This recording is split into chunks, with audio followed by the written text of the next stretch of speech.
It is my pleasure to introduce our next speaker, William Wood from the University of Houston. The title of his talk is The Impact of Nonlinear Projections on the Dimension Spectra of Fractal Measures in Banach Spaces. Thank you, Manal, and thank you everyone for coming. So I gave a talk similar to this one uh, in New Orleans in the fall. I thought I would give the talk again today because I'm inspired by recent work of Roberto DeLeo and James York on a kind of topological dynamics for semiflows. Therefore, I thought I'd share this story with you again on my work on dimension theory for semiflows. Okay, so the problem that I want to talk about today is one with a long tradition. It addresses um, the following situation. So imagine we start with a dissipative parabolic PDE. So think reaction diffusion equation. Uh, it is sorry, equations of this type have been studied for a long time. The idea is that if I have a PDE with dissipation, it will generate a semigroup on, say, L2, and this semigroup may produce long time dynamics that is, in some sense, finite dimensional, right? So for decades now, there has been work trying to understand the degree to which semigroups produced by dissipative parabolic PDEs produce finite dimensional long-term dynamics. You can imagine the ideal situation would be where there exists some sort of finite dimensional Lipschitz manifold to which all initial data converges. So something like an inertial manifold. This would be the ideal situation, but such manifolds are not always known to exist. So for this reason, people have turned to dimension theory. Okay, so localizing more to my talk now, imagine you have a semigroup on L2 generated by some dissipative parabolic PDE, and let's say you know this semigroup produces a global attractor. So this is a compact invariant set that attracts all bounded sets. Okay, now there has been a ton of work thinking about the dimension of the global attractor, and in particular, producing dimension estimates that are in line with physical expectations. Okay, so my talk is about the following question then. Can the dimension of a global attractor be inferred from projections of that attractor into finite dimensional spaces? Okay, so I want to tell you what's known and what remains unknown about this problem. Today, I'll talk about two old results and two new ones. Okay, so I'll proceed to cover the finite dimensional case first, then the Hilbert space case. These will be the old results, and then I'll talk about the Banach space case last, where we have some new results. Okay, so to the finite dimensional case first, and let me mathematize things a bit. So the general question is this. Suppose I have a Banach space B and a compact set A of interest. The compact set is the global attractor. The Banach space is the function space on which the semigroup evolves. Okay, and the mathematical question I want to answer today is this one. Is it true that for a typical map from the Banach space into Euclidean space, the dimension of the image and the dimension of the set of interest coincide? True or not? So to make this question well posed, I have to define dimension and I have to define typical. But once I make those choices, I'm interested in knowing whether or not the dimension is preserved by a typical mapping from the Banach space into Rm. The point being, I want to think of my set as an invariant set for a semiflow, and I'm imagining the application being, can I infer the dimension of this set from finite dimensional data? Okay, right? So an obvious observation here is that if F is Lipschitz on the set, then of course a reasonable notion of definition, a reasonable notion of dimension will never go up, right? So the question is, does the dimension drop or do we have equality? All right, now to the finite dimensional situation. In the finite dimensional situation where the Banach space is actually RK, the question is answered essentially as nicely as you might expect. So there is an old theorem of Tim Sauer and Jim York, which says that if my Banach space itself is finite dimensional, RK, and if I use Hausdorff dimension as my notion of dimension, then indeed one gets a nice answer to the main question here. So if the Banach space is RK and the dimension notion is Hausdorff dimension, then indeed the dimension of the image of the set and the dimension of the set coincide, right, up to M, meaning up to having enough space, right, for the image of the set. But these two objects coincide at least for a prevalent C1 map, right? You would never get a theorem like this for all maps F, of course, because F could be very violent. But for a typical map, in the sense of prevalence, you get dimension preservation. Okay?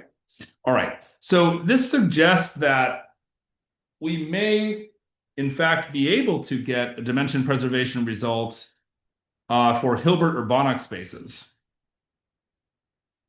Okay, but that hope cannot be fulfilled.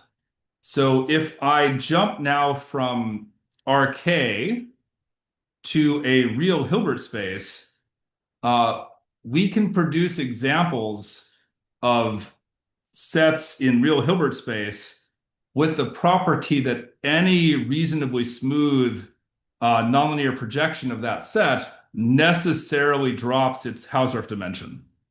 Okay, so a preservation result like this for B equals a real Hilbert space cannot exist. So then the question becomes, well, if we can't get a dimension preservation result for real Hilbert spaces, at least we can say something about the amount by which the dimension might typically drop. And for that purpose, one can introduce something like a dimension exponent. Brian Hunt and Vadim Koloshin called this thing the thickness exponent. What I want to do is prove a theorem that says something like, in the real Hilbert space case, here, maybe I cannot prove dimension preservation, but I can prove that the amount by which the dimension drops is well controlled by this thickness exponent. Okay, and because the thickness exponent is kind of fun, I thought I would introduce it in some detail with a few examples to build intuition. So what is this thickness exponent thing? Well, what you do to define the thickness exponent is you try to approximate your compact set A inside real Hilbert space H by finite dimensional subspaces of H. Okay, so what you do is you look for subspaces, okay, of H, and you want them to epsilon approximate A. So you want every point in A to be within epsilon of your subspace, right? So you look at all the subspaces that do this, that epsilon approximate your set, and you take the minimal dimension of such a subspace, that's this D object, right? So this is the minimal dimension of all subspaces that epsilon approximate your set. And then the thickness exponent basically asks how that scales with epsilon, right? So I take this lim sup here, and I essentially get a scaling exponent. How does this approximation scheme scale with epsilon? That's tau. Right, so this looks a lot like upper box counting dimension, but instead of counting balls here, I'm counting dimensions. Okay, so how does the thickness exponent behave relative to other notions of dimension that we know kind of more intuitively? Okay, so yeah, because the thickness is defined just like the box counting dimension, it's not surprising that there's a relationship. And in fact, the relationship is the expected one.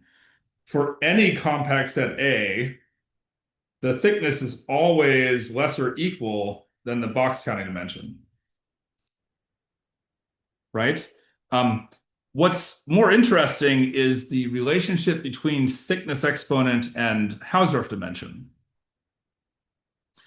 And those two things are really kind of separate. The reason is the following. So in the first example here, if I just take a finite dimensional disk inside my real Hilbert space, that finite dimensional disk is finite dimensional. So necessarily it has no thickness exponent. On the other hand, a finite dimensional disk inside real Hilbert space, if the Hilbert space is infinite dimensional, I can take such a disk to have arbitrarily high Hausdorff dimension, right? So this first example gives me a collection of sets with arbitrarily high Hausdorff dimension, but always zero thickness, right? If I go the other way, I can just take a sequence of vectors in the real Hilbert space that converge to zero very slowly, like basis vectors divided by log n kind of thing like this. If I make this countable set here, it's a countable set, so it has no Hausdorff dimension, but it's very pointy, this set, right? The convergence to zero is very slow, and that turns out to make this set difficult to approximate with finite dimensional subspaces, and in particular, this set has infinite thickness exponent. Okay, so that's some intuition for thickness. We're trying to measure with thickness the ability to approximate A with finite dimensional subspaces. Okay, so when I was a grad student with Brian Hunt and Vadim Koloshin, we proved this old result on a dimension preservation result for real Hilbert spaces. Okay, so comparing and contrasting, let me slide back a bit. So remember, in the finite dimensional case, this was the result, right? We had preservation. The dimension of the image and the dimension of the set matched, at least for prevalent C1 nonlinear projections. Okay, the Hunt-Koloshin result here that the three of us proved says that, well, okay, so in the real Hilbert space case, I cannot prove dimension preservation because we have counterexamples, but we can prove that, well, that the dimension of the image compares to the dimension of the set, and there's only one factor involved, and that factor is 1 over 1 plus thickness over 2. So up to this 1 plus thickness over 2 in the denominator, we have dimension preservation. Okay? All right. So this is a sharp result. Right? We have examples that achieve this. But crucially, this factor here is independent of the Euclidean space you're mapping into, right? The map that's projecting your set of interest from H into Rm is such that in this term, M does not appear, right? So this estimate is independent of M. Thus, if tau is 0 here, I recover dimension preservation again, right? So the question then becomes, well, for compact sets inside real Hilbert space,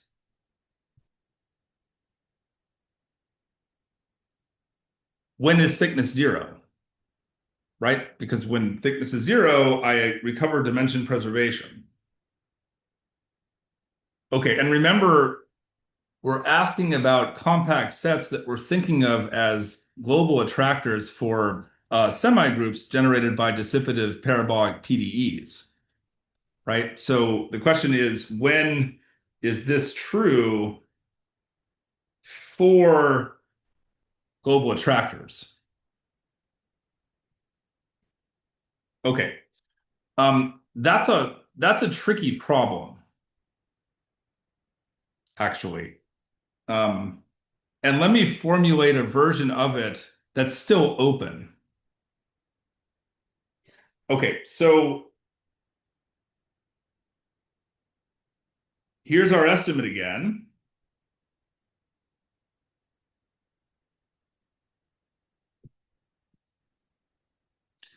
All right, now, as I said, when thickness is 0, you have dimension preservation because the denominator here becomes 1. Well, for some well-behaved systems, thickness is 0. So for example, Frizz and Robinson have proven that the thickness exponent tau of A is 0 for the global attractor of the two-dimensional Navier-Stokes system.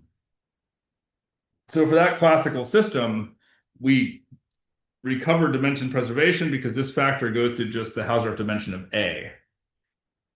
Okay. And of course, it's also well known that the 2D Navier-Stokes attractor has finite Hausdorff dimension. Okay, so what this bullet point here says then is that the Navier-Stokes system fits beautifully into our theorem. Okay, but a challenging open question that Vadim asked me back when we were working on this particular case was this question here in blue. And that is, how generic is this result of Frizz and Robinson? So for Navier-Stokes system, thickness is 0. Okay, so the question that's open is this. Is it possible to build a PDE with a non-computable attractor, meaning an attractor, the Hausdorff dimension of which I cannot measure via nonlinear projection into Euclidean space? Like, is it possible to build something with a natural PDE? Yeah, that has an attractor that I cannot measure by nonlinear projection in the sense of Hausdorff dimension. To get that, you would need that attractor to have thickness positive, right? So that this term activates in our estimate, but you would want the Hausdorff dimension to be finite, right? So that this statement isn't trivial, yes? So the Goldilocks zone here for this question is, if I really want a non-computable attractor in the sense that I cannot compute its Hausdorff dimension, I have to find a natural PDE that produces a global attractor with positive finite Hausdorff dimension, but also positive thickness. And that's difficult because of this example here, right? It seems like once you push the Hausdorff dimension into the finite range, you also can push thickness to zero.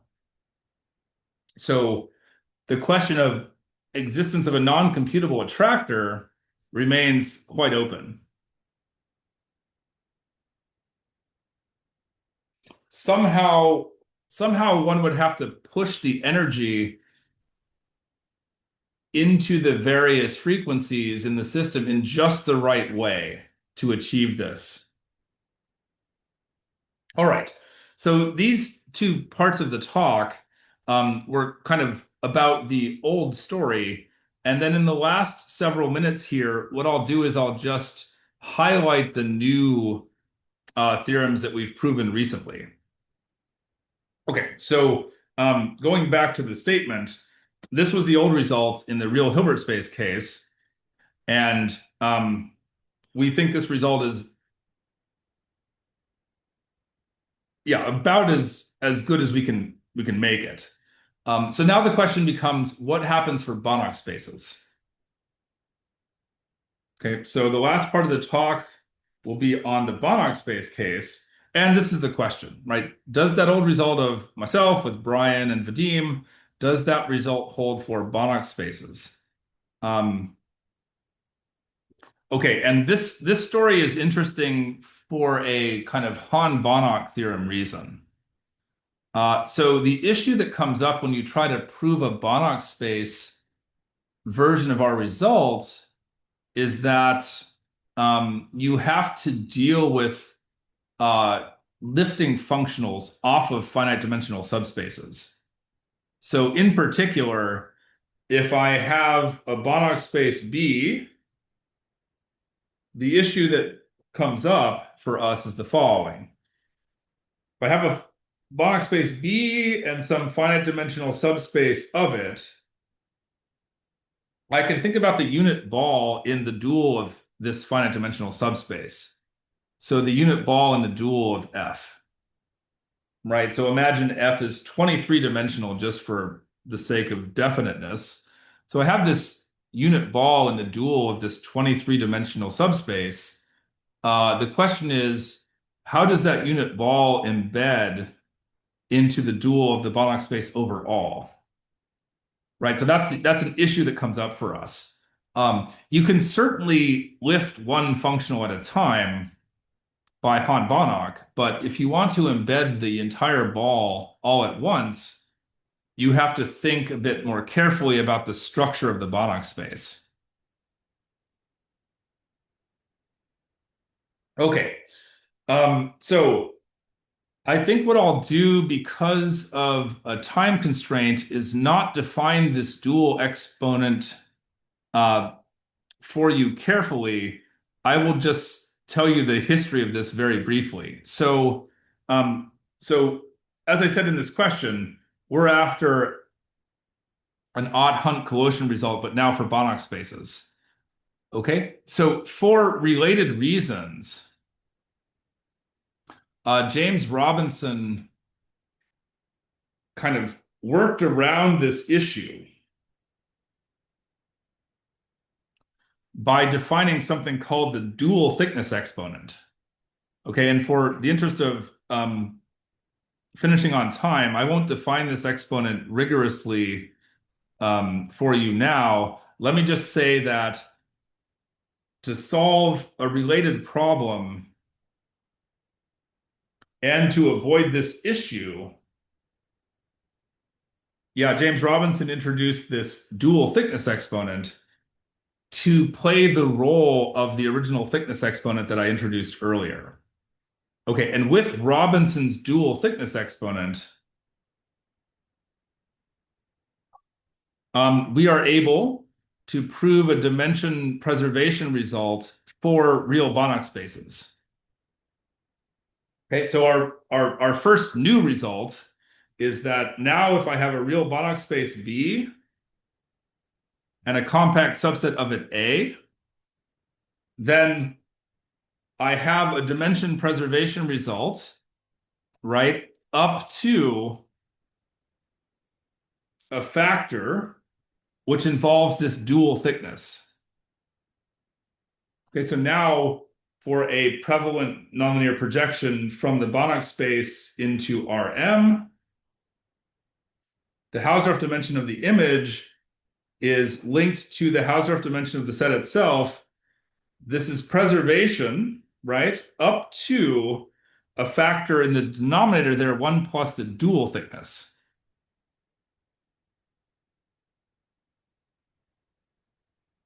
Okay, so this looks similar to the Hilbert space case, right? In the Hilbert space case, here was the result. We had 1 plus thickness over 2 in the denominator. In the Banach space case, the estimate looks similar. Now we just have 1 plus tau star, the dual thickness in the denominator. Right, so this is one of our 2 new results. The second one answers this question in green, all right, which is the following. This estimate is nice and clean, for sure, but dual thickness is a little awkward, arguably. And I think James Robinson would agree with this. So what we decided to do next was prove an estimate in terms of the thickness itself, but for Banach spaces. So we have to go back and deal with this issue.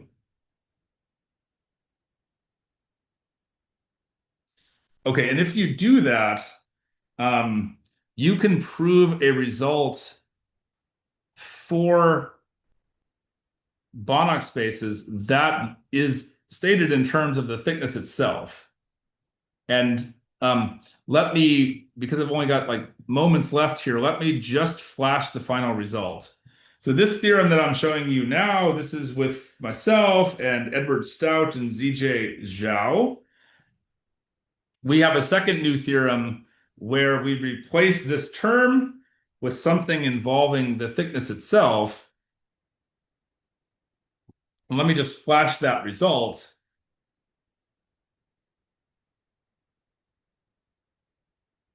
Here we have a result which gives a dimension estimate on the dimension of the set versus the dimension of its image, but now the factor involves the thickness itself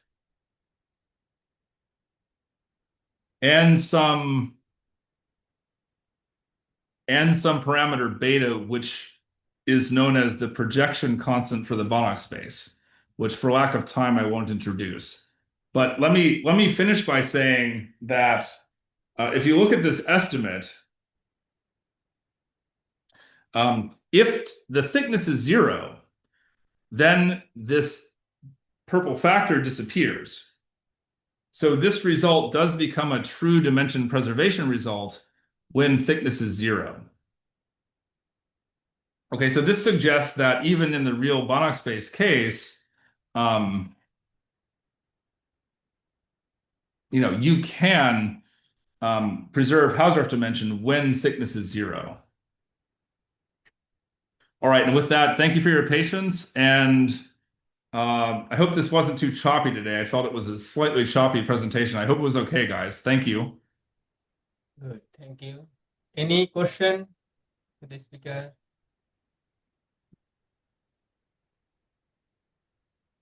If not, let us thank the speaker again.